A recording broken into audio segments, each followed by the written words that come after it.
Hello guys, welcome to spectator. இன்றைக்கான வீடியோவில் என்ன பார்க்க போகிறோம்? நான் சுட ட்ரான்ஸ்ஃபர் நியூஸ் தான் பார்க்க போகிறோம். டீட்டெயிலாக பார்க்கலாம் வாங்க.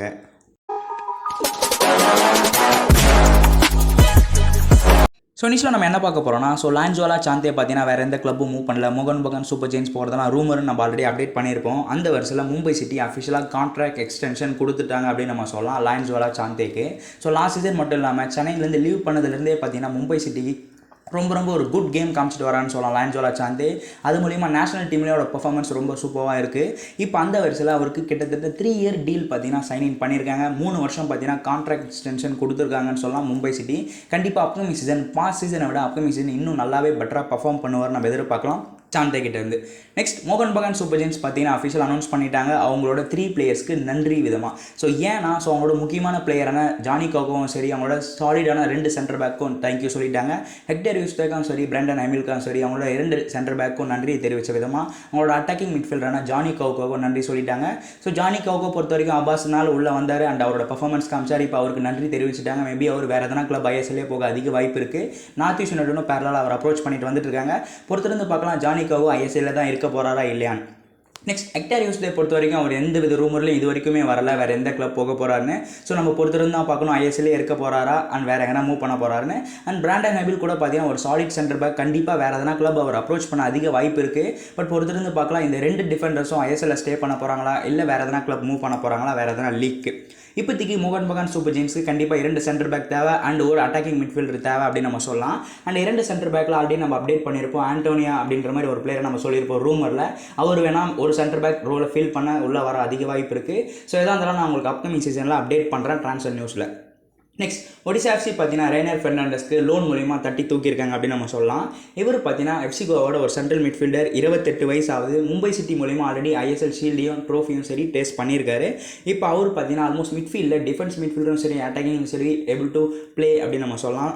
நம்ம ரெய்னர் ஃபெர்னாண்டஸ் பொறுத்த வரைக்கும் என்ன தான் எஃப்சி கோவாவில் ஒரு சீசன் அவருக்கு கான்ட்ராக்ட் எக்ஸ்டென்ஷன் இருந்தாலும் நம்ம ஒடிசா எஃப்சி பார்த்தீங்கன்னா அவரை லோன் மூலிமா அப்கமிங் சீசன் தட்டி தூக்கியிருக்காங்கன்னு சொல்லலாம். கண்டிப்பாக சர்ஜியோ லெபரா கீழே அவர் இன்னும் நல்லா பெட்டராக பர்ஃபார்ம் பண்ணுவார் நம்ம எதிர்பார்க்கலாம்.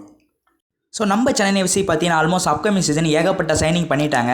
ஒரு சைனிங் ஒரு நாள் வரும்போது ஹப்பாடா லாஸ்ட் சீசனோட இந்த சீசன் கொஞ்சம் குயிக்காகவே நம்ம சென்னை எஃப்சி சைனிங் பண்ணிட்டு இருக்காங்க. அவன் கையில் குக்கிங் பண்ணிட்டு இருக்காங்க. நம்ம ரொம்ப சந்தோஷப்பட்டிருப்போம். பட் என்னதான் அவன் கையில் டீமுக்கு ஏற்ற மாதிரி பிக் பிளேயர்ஸை உள்ளே கொண்டு வந்தாலும், சாலிடான பர்ஃபார்மன்ஸ் உள்ள பிளேயரை உள்ளே கொண்டு வந்தாலும், அங்கேயும் நம்ம டீம் ஃபார்மேஷனில் சில பல மிஸ்டேக் பண்ணியிருக்கோம். நம்மளோட ரைட் விங்லையும் சரி ரைட் பேக்லையும் சரி அன்கிட் முகர்ஜி இருக்கார், okay right back. And right விங்கில் பார்த்தீங்கன்னா வின்சி பெரட்டோ இருக்கார். பட் அவங்களுக்கு பேக்கப் பிளேயர்ஸ் யாருனா இருக்காங்கன்னு கொஞ்சம் யோசிச்சிங்களா? இப்போ நம்மளுக்கு மந்தார தேசிக்கு சச்சு சிபி இருக்காங்க அண்ட் ரைட் விங்கில், அதாவது லெஃப்ட் விங்கில் ஃபாரூக் இருக்கார், குர்கிரீத், ஈவன் கியான் நசீரி கூட ப்ளே பண்ணுற எபிலிட்டி இருக்குது. பட் ரைட் விங்கில் 2 பேருக்கும் பேக்கப்பாக காமனாக ரொமாரியோ மட்டும்தான் இருக்கார். தேவைப்பட்ட அவர் ரைட் விங் அண்ட் ரைட் பேக்காக தான் ப்ளே பண்ணுற எபிலிட்டி இருக்குது. நம்ம அவன் கையில் பார்த்தீங்கன்னா இப்போதைக்கு ஒரு 3 பிளேயர்ஸை சேஸ் பண்ணிட்டு வராங்க. டொமஸ்டிக் சைனிங் இன்னமும் நம்ம சென்னை எஃப்சிக்கு முடியல. ஆல்மோஸ்ட் ஃபாரின் கோட்டா முடிஞ்சிச்சு. அதை பற்றி நம்ம அப்கமிங்கில் டிஸ்கஸ் பண்ணுவோம். பட் இப்போதைக்கு சென்னை எஃப்சிக்கு பொறுத்த வரைக்கும் 3 டொமஸ்டிக் சைனிங், அதாவது நம்ம அவன் கையில் சேஸ் பண்ணிட்டு இருக்காரு. இதில் எதனா ஒரு கப்பல் ஆஃப் சைனிங் அமைய வாய்ப்பு இருக்குன்ற மாதிரி மார்க்கஸ் சொல்லியிருக்காரு. என்ன பொறுத்த வரைக்கும் கண்டிப்பாக அந்த பிளேயர்ஸில் வர்றதில் கண்டிப்பாக எதனா ஒரு right back and right wing play பண்ணுற பிளேயராக இருக்குது, அதிக வாய்ப்பு இருக்குது. உங்களோட தாட் நீங்கள் சொல்லுங்கள். பட் என்னோட தாட் பொறுத்த வரைக்கும் கண்டிப்பாக அந்த ஒரு பிளேயர்ஸில் கண்டிப்பாக ஒரு ரைட் பேக் அண்ட் ரைட் விங்கை உள்ளே கொண்டு வந்தால் நம்ம டீமுக்கு ஆல்மோஸ்ட் ஒரு காம்பினேஷன் செட் ஆகிடும். பேக்கப் பிளேயர்ஸும் ரொம்ப சாலிடாக இருக்காங்க அப்படின்னு நம்ம சொல்லலாம். நெக்ஸ்ட் என்ன பார்க்க போகிறோம்னா, பெங்களூர் எஃப்சி பிளேயர்ஸ் ரொம்ப கஷ்டப்பட்டு இருக்காங்க. ஆல்ரெடி அவங்களுக்கு தெரியும் இந்த பிளேயர்ஸ் கன்ஃபார்ம்னு. அட்லீஸ்ட் அவங்களோட அனௌன்ஸ் மட்டும் வரல. பட் நான் லாஸ்ட் வீடியோவில் அப்டேட் பண்ண மாதிரி எட்கர் மெண்டிஸ், இவரோட ட்ரான்ஸ்ஃபர் நியூஸும் கன்ஃபார்ம் ஆகிடுச்சு அப்படின்னு நம்ம சொல்லலாம். அப்கமிங் சீசன் எட்கர் மெண்டிஸ் பார்த்தீங்கன்னா ஜார்ஜ் பெரேடியாஸாக இருக்கட்டும், ஆல்பர்டோ நெகோரா இருக்கட்டும், இவங்களோட காம்பினேஷனாக அட்டாக்கிங்கில் ஹெல்ப் பண்ணுற விதமாக எட்கரோ ஜாயின் பண்ண இருக்காரு பெங்களூர் எஃப்சியில். இந்த ஸ்பானிஷ் ரைட் விங்கர் இப்போ ஜாயின் பண்ண இருக்காரு அப்கமிங் சீசன் பெங்களூர் எஃப்சி பொறுத்த வரைக்கும். பட் எல்லாருக்குமே தெரியும் ஆல்மோஸ்ட் கன்ஃபார்ம் இந்த பிளேயர்ஸ்னு. பட் பெங்களூர் எஃப்சி கூடிய சீக்கிரத்தில் அவங்களோட பிளேயர்ஸ் எஸ்பெஷலி ஃபேன்ஸ்க்கு ஒரு லாஸ்ட் மினிட்ல ஒரு பயங்கரமான ட்ரீட் காத்துட்ருக்கு அப்படின்னு நம்ம சொல்லலாம். அனௌன்ஸ்மெண்ட் தொடர்ச்சியாக கொடுப்பாங்கன்னு எதிர்பார்க்கலாம். நெக்ஸ்ட் மும்பை சிட்டி பார்த்தீங்கன்னா ஆல்மோஸ்ட் கன்ஃபார்ம் பண்ணிட்டாங்க அவங்களோட அட்டாக்கிங் மிட்ஃபீல்டரான ஜான் டோரல். இவரை பார்த்தீங்கன்னா கிரெக் ஸ்டீவர்ட்க்கு ரீப்ளேஸ்மெண்ட்டாக தான் உள்ளே கொண்டு வர பார்க்குறாங்க. ஏன்னா அவங்களோட பிளேயர்ஸான ஜார்ஜ் பெரேடா டியாஸும் சரி, ஆல்பர்டோ நெகோராவும் சரி வெளியே மூவ் பண்ணிட்டாங்க. அண்ட் இந்தியன் பிளேயர்ஸ் குர்கரேத் கூட நம்ம கிளப்புக்கு வந்துட்டார். ஸோ அந்த வருஷத்தில் அவங்களுக்கு ஒரு சாலிடான அட்டாக்கிங் மிட்ஃபீல்டர் பாஸ் சீசன் இல்லை. பட் இந்த சீசன் பார்த்தீங்கன்னா இவரை தட்டி தூக்க பார்க்குறாங்க. இவர் பார்த்தீங்கன்னா ஸ்பானிஷ் நாட்டை சேர்ந்த ஒரு அட்டாக்கிங் மிட்ஃபீல்டர், அண்டர் 17க்காக ஸ்பெயினில் ப்ளே பண்ணியிருக்காரு. இந்த 29 வயசு கூட்ட பிளேயர். ஸோ ஸ்டாக்ஸ்மேன் சூப்பர் லீக்கில் 19 மேட்ச்சில் 2 கோல் அசிஸ்ட் கொடுத்துருக்காரு. அண்ட் சூப்பர் லீக்கில் பார்த்தீங்கன்னா 6 கோல், அதாவது 6 மேட்ச்சில் 2 கோல் அண்ட் 2 அசிஸ்ட் கொடுத்துருக்காரு. ஒரு சாலிட் அட்டாக்கிங் மிட்ஃபீல்டர். கிரெக் ஸ்டீவார்டுக்கு ரீப்ளேஸ்மெண்ட்டான ஒரு குட் பிளேயரான அவரோட பர்ஃபார்மன்ஸ்க்கு ஏற்றபடி தான் நம்ம சொல்லி ஆகணும். கண்டிப்பாக கிரெக் ஸ்டீவார்ட் பார்த்தீங்கன்னா ஸோ கன்சிஸ்டன்சி பிளேயர். பட் இவர் எப்படி பர்ஃபார்ம் பண்ண போகிற under Petr Kratky. So once official announcement வந்தால் நம்ம டிஸ்கஸ் பண்ணுவோம். இவர் ஆல்மோஸ்ட் பார்த்தீங்கன்னா ஸ்காட்லாண்ட், இங்கிலாந்துன்ற மாதிரி தான் அதிக டைம் ஸ்பெண்ட் பண்ணியிருக்காரு. சில பல லீக்கில் மட்டும்தான் ஸ்பெயினில் பர்ஃபார்ம் பண்ணியிருக்காரு. ஸோ பொறுத்திருந்து பார்க்கலாம் இந்தியன் லீக்கில் இங்கே வந்து எப்படி பர்ஃபார்ம் பண்ண போகிறார் அப்படின்னு. நெக்ஸ்ட் நம்ம சென்னை எஃப்சி தான். கேரளா பிளாஸ்டர்ஸ் அங்கே தாய்லாந்து போகிறாங்க. நம்மனாப்பா நார்த் சிட்டியோட சைன் பண்ணிவிட்டு இன்னமும் அங்கே போகல. அட்லீஸ்ட் நம்ம ப்ரீ சீசன் எப்போ தான் ஸ்டார்ட் ஆகிருக்குன்னா நம்ம சென்னை எஃப்சி எல்லாருக்கும் தெரியும் துரான் கப் பார்த்தீங்கன்னா ஜூலை 26 ஸ்டார்ட் ஆகிருக்கு. அந்த வருஷத்தில் ஜூலை 2nd வீக்கில் பார்த்தீங்கன்னா அதிகப்படியான வாய்ப்பு இருக்குது. நம்ம சென்னை எஃப்சி பார்த்தீங்கன்னா அவங்களோட ப்ரீ சீசன் கேப் அப்கமிங் சீசனுக்காக ப்ரீ சீசன் ஸ்டார்ட் பண்ண அதிக வாய்ப்பு இருக்குது அப்படின்னு நம்ம சொல்லலாம். பட் இது வரைக்குமே சென்னை எஃப்சி எந்த வித அனௌன்ஸ்மெண்ட்டும் கொடுக்கல. எதை பற்றினா ஸோ இந்தியன் பிளேயர்ஸ் மட்டும் தான் துரான் கப்பில் பர்ஃபார்ம் பண்ண போகிறாங்களா, இல்லை அவங்களோட ஃபுல் ஸ்குவாடும் அதில் களமிறங்க போகிறாங்களா அப்படின்னு. பட் என்னை பொறுத்த வரைக்கும் ஒரு ஃபுல் ஸ்குவாடோட வந்தால் கண்டிப்பாக பெட்டராக இருக்கும். ஏன்னா நம்ம துரான் கப்பில் நல்லா பர்ஃபார்ம் பண்ணிவிடுவோம். பட் ஐஎஸ்எல் போனால் அங்கேயும் கொஞ்சம் நம்ம அடிப்படுவோம். ஸோ துரான் கப்பில் செட் பண்ண லைனப் வந்து ஐஎஸ்எல்லில் ஒத்து வராது. இங்கே கொஞ்சம் டிஃப்ரெண்ட்டாக மாற்றணுன்ற மாதிரி ஏகப்பட்டது இருக்கும். ஃபுல் ஸ்குவாடோட போனால் அவன் கையில் ஒரு பெட்டர் ஐடியா கிடைக்கும். கண்டிப்பாக ஐஎஸ்எல்லில் இன்னும் ஒரு சாலிடான லைனப் உருவாக்குறதுக்கு இந்தியன் பிளேயர்ஸை வச்சு போனாலும் ஒரு சாலிடான டீம்னே சொல்லலாம். ஏன்னா இந்தியன் பிளேயர்ஸ்க்கு ஒரு நல்ல வாய்ப்பு இருக்கும் அவங்கள ப்ரூஃப் பண்ணுறதுக்கு. இது மூலிமா எந்தெந்த இடத்துல நிரப்பினா போதும் ஃபாரின் பிளேயர்ன்ற மாதிரி நம்ம அவன் கையிலுக்கு ஒரு பெட்டர் வியூ கிடைக்கும். ஸோ எப்படி நடந்தால் நம்ம சென்னை எஃப்சிக்கு ஒரு பாசிட்டிவ் மூமெண்ட் தான். நம்ம துரான் கப்பை பார்த்து என்ஜாய் பண்ண போகிறோம். சென்னையோட கேமை அது உறுதி அப்படின்னு நம்ம சொல்லலாம். பட் இதில் என்ன முக்கியம்னா அவன் கையிலுக்கு என்ன தான் லாஸ்ட் சீசனை விட இந்த சீசன் அதிகப்படியான சேலஞ்ச் இருக்குது பிளேயர்ஸை ஹேண்டில் பண்ணுற விதமாக. ஏன்னா நம்ம பார்த்தீங்கன்னா ஏகப்பட்ட பிளேயர்ஸை எடுத்துருப்போம். எல்லா பிளேயர்ஸுமே பார்த்தீங்கன்னா சூப்பராக பர்ஃபார்ம் பண்ணக்கூடிய பிளேயர், எல்லாருமே பார்த்தீங்கன்னா வாய்ப்புக்காக ஏங்கிட்டு இருக்கிற பிளேயர். நம்ம உள்ளே கொண்டு வரும்போதே உங்களுக்கு நல்ல வாய்ப்பு தரதான் சொல்லி கொண்டு வந்தோம். ஸோ இப்போ அவன் கையில் டீமுக்கு ஏற்ற மாதிரி பர்ஃபார்ம் பண்ணுறது மட்டும் இல்லாமல் பிளேயர்ஸுக்கு அதுக்கேற்ற வாய்ப்பு அவங்களோட குவாலிட்டியை கெயின் பண்ணுறதுக்கு ஏற்ற மாதிரி அவர் பிளேயரை பர்ஃபெக்டாக ஹேண்டில் பண்ணி ஆகணும். ஸோ அப்கமிங் சீசன் இது ஒன் ஆஃப் த சேலஞ்சாக நான் பார்க்குறேன் அவன் கையில் பொறுத்த வரைக்கும். ஏன்னா நல்ல நல்ல பிளேயர்ஸ் நம்ம எடுத்துகிட்டு வந்திருக்கோம். நம்ம பர்சனலாக ஹாப்பியாக இருப்போம். பட் எல்லாரும் ஃபீல்டில் அந்த 11 பிளேயரில் ப்ளே பண்ண முடியாது. ஸோ பொறுத்திருந்து பார்க்கலாம் அவன் கையில் எப்படி அந்த டீமை சூப்பராக யூட்டிலைஸ் பண்ணுறாருன்னு.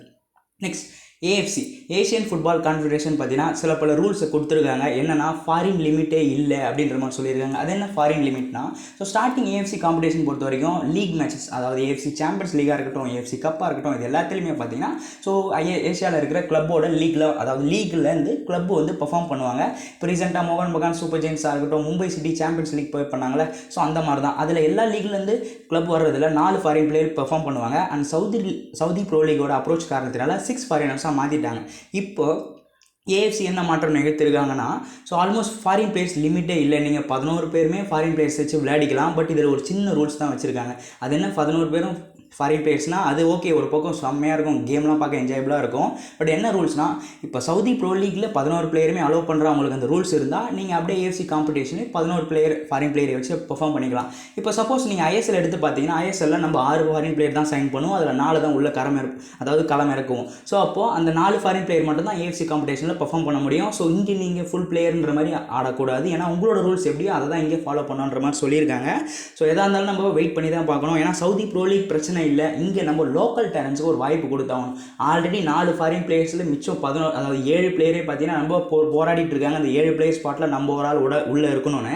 இப்போ மற்ற லீக்கில் என்ன பண்ணுறாங்கன்னா ஸோ ஐயோ இப்போ எல்லா ஃபாரினர்ஸும் சவுதி ப்ரோ லீக்கில் 11 பேர் வந்துட்டாங்கன்னா நம்ம எப்படி இந்த லீக்கில் அட்லீஸ்ட் ஒரு டைட்டில் ஆச்சு ஒரு நல்ல பர்ஃபார்மன்ஸாக கொடுக்கறது காரணத்தினால மற்ற லீக் ஏஷியாவில் இருக்கிற மற்ற லீகெல்லாம் அப்கமிங் சீசனுக்காக இந்த ரூல் வந்து அப்கமிங் சீசன் இம்ப்ளிமெண்ட் பண்ண போகிறாங்க. அதனால் மற்ற லீக்கில் இருக்கிற எல்லாருமே பார்த்தீங்கன்னா அப்கமிங் சீசன் அவங்களோட ரூல்ஸை சேஞ்ச் பண்ணிருக்காங்க. இந்த மாதிரி ஃபாரின் பிளேயர்ஸோட கோட்டை எக்ஸ்டெண்ட் பண்ணுற விதமாக. சரி, ஐஎஸ்எல் அப்படி சேஞ்ச் பண்ணால் கண்டிப்பாக பிக் இம்பாக்ட் நம்மக்கிட்டலாம் வராது. என்ஜாய்மெண்ட் பக்காவாக இருக்கும், ஒரு பக்கம் என்டர்டைன்மெண்ட்டாக இருக்கும், சூப்பராக இருக்கும், செம்மையாக. பட் ஜஸ்ட் அது என்டர்டைன்மெண்ட்டாக மட்டுமே தான் இருக்குமே தவிர நம்மளோட ஃபியூச்சர் ஆஃப் இந்தியன் ஃபுட்பால் ஒன்றுமே இருக்காது. நான் இங்கே ஏகப்பட்ட பிளேயர்ஸ் லோக்கல் டேலண்ட்ஸ் ஐஎஸ்எல்ன்ற ஒரு பிக் இதுவில் ப்ளே பண்ணணும்னு ஆசைப்பட்றாங்க. பட் அவங்களுக்கு இந்த மாதிரி நீங்கள் ஃபாரின் கோட்டை எக்ஸ்டெண்ட் பண்ணால் கண்டிப்பாக நீங்கள் நேஷனல் அங்கே போய் நல்லா பர்ஃபார்ம் பண்ணுற நோக்கத்தில் போனீங்கன்னா இங்கே இருக்கிற லோக்கல் டேலண்ட்ஸுக்கு வாய்ப்பு கொடுக்காத நிலமை வந்துடும். சரி, ஓகே, மற்ற லீகில் இது நடக்குது, நம்ம ஐஎஸ்எல் அது பண்ண தான் போகிறாங்களான்னா இப்போதைக்கு ஐஎஸ்எல் அதை பற்றி திங்க் பண்ண போகிறதில்ல. ஸோ இப்போதைக்கு ஐஎஸ்எல்லை பொறுத்த வரைக்கும் மார்க்கஸ் என்ன சொல்லியிருக்காருன்னா அப்கமிங் சீசன் ஃபாரின் கோட்டாவில் எந்த வித சேஞ்சஸும் இல்லை. 6 ஃபாரின் பிளேயர் சைன் பண்ணிங்கன்னா அது 4 பிளேயர் தான் நீங்கள் இறக்கி விளையாடணும்னு நம்ம மார்க்கஸ் பார்த்தீங்கன்னா சூப்பராக சொல்லி முடிச்சிருக்காரு அப்படின்னு நம்ம நம்ம சொல்லலாம். இதை பற்றி உங்களோட கருத்து சொல்லுங்கள். 11 பேர் அவங்க விளாட்னாங்கன்னா நம்ம 11 பேர் போகலாமா, இல்லை நம்மளோட ஃபாரின் கோட்டை எக்ஸ்டெண்ட் பண்ணலாமா, இல்லை ப்ரோ ஸோ கேம் தான் முக்கியம் ப்ரோ, நம்ம இந்தியன் பிளேயர்ஸ் நல்லா பண்ணுவாங்களா, என்ன பொறுத்த வரைக்கும் இந்தியன் பிளேயர்ஸ்க்கு ஒரு வாய்ப்பு கொடுத்தாங்கன்னு. ஸோ இதை பற்றி உங்களோட தாட் சொல்லுவீங்கன்னு நான் எதிர்பார்க்குறேன். நெக்ஸ்ட் என்ன பார்க்க போகிறோம்னா, ஈஸ்ட் பெங்காலோட நிஷு குமாருக்கு பார்த்தீங்கன்னா கான்ட்ராக்ட் எக்ஸ்டென்ஷன் கொடுத்துருக்காங்க அப்படின்னு நம்ம சொல்லலாம். ஸோ லோன் மூலியமாக கேரளா பிளாஸ்டர்ஸ் மூவ் பண்ண இந்த லெஃப்ட் பேக் ஃபைனலாக பார்த்தீங்கன்னா ஈஸ்ட் பெங்கால் வர இருக்காரு. பட் அவருக்கு அந்த லோன் முடிவடைய நிலைமையில் அவரோட கான்ட்ராக்ட் எக்ஸ்டென்ஷனும் முடிவடைய காரணத்தினால இந்த right back and left back play பண்ணுற எபிலிட்டி உள்ள நிஷு குமாருக்கு பார்த்தீங்கன்னா கான்ட்ராக்ட் எக்ஸ்டென்ஷன் கொடுத்துருக்காங்கன்னு சொல்லலாம் ஈஸ்ட் பெங்கால் மேனேஜ்மெண்ட். நெக்ஸ்ட் என்ன பார்க்க போகிறோம்னா, பஞ்சாப் எஃப்சி ஸ்ட்ரைக்கோஸ் வெஜிடேஸ்க்கு அப்புறம் அவங்களோட நியூ ஹெட் கோச் அனௌன்ஸ்மெண்ட் பண்ணியிருக்காங்க. கொஞ்சம் பேர் தான் வாயில் நுழையாமல் இருக்குது. பனாச்சியோஸ் டில்ம்ரிஸ். இவர் பார்த்தீங்கன்னா கிரீஸ் நாட்டை சேர்ந்த ஒரு ஹெட் கோச், 49 வயசு ஆகுதுன்னு சொல்லலாம். அண்ட் அவங்களோட அசிஸ்டன்ட் கோச்சும் அவங்க பார்த்தீங்கன்னா அனௌன்ஸ் பண்ணியிருக்காங்க. அவரோட பேரும் இதே மாதிரி தான் இருக்குது, கான்ஸ்டான்டினோஸ் கட்சார்ஸ். ஸோ இந்த 2 கோச்சை பார்த்தீங்கன்னா அனௌன்ஸ்மெண்ட் பண்ணியிருக்காங்க. அண்ட் அவங்களோட கண்டிஷனிங் கோச்சும் அப்ரோச் பண்ணியிருக்காங்க அண்ட் அஃபிஷியல் அனௌன்ஸும் பண்ணியிருக்காங்க. ஸோ அப்கமிங் சீசன் இவர் தான், அதாவது பனாச்சியோஸ் தான் அப்கமிங் சீசன் பஞ்சாப் எஃப்சியை லீட் பண்ண போகிறாரு. லாஸ்ட் சீசன் ஸ்ட்ரைக்கோஸ் பார்த்தீங்கன்னா கண்டிப்பாக ஒரு நல்ல நிலைமைக்கு கொண்டு வந்தார் பஞ்சாப். அண்ட் இப்போ அங்கே இருக்கிற முக்கியமான பிளேயர்ஸ்லாம் பிரிஞ்சுட்டாங்க. இப்போ அப்கமிங் சீசன் பஞ்சாப் எஃப்சி ஐஎஸ்எல்ல எப்படி பெர்ஃபார்ம் பண்ண போகிறாங்க, கண்டிப்பாக நல்லா பெர்ஃபார்ம் பண்ணியே ஆகணும். ஏன்னா இன்னும் 2-3 வருஷத்துக்கு அப்புறம் மறுபடியும் ஐ லீக் போகிற நிலைமையும் நம்ம ஐஎஸ்எல்ல ரூல் கொண்டு வந்துருவாங்க. ஸோ பஞ்சாப் எஃப்சி எப்படி பெர்ஃபார்ம் பண்ண போகிறாங்க பொறுத்திருந்து பார்க்கலாம். மேலும் Indian football news and transfer news தெரிஞ்சுக்க ஸ்பெக்டேட்டரை ஃபாலோ பண்ணிப்பீங்க எதிர்பார்க்குறேன். உங்களோட தாட் நீங்கள் கமெண்ட்டில் சொல்லுவீங்க, நான் வெயிட் பண்ணிட்டு இருக்கேன். Let's go Indian football.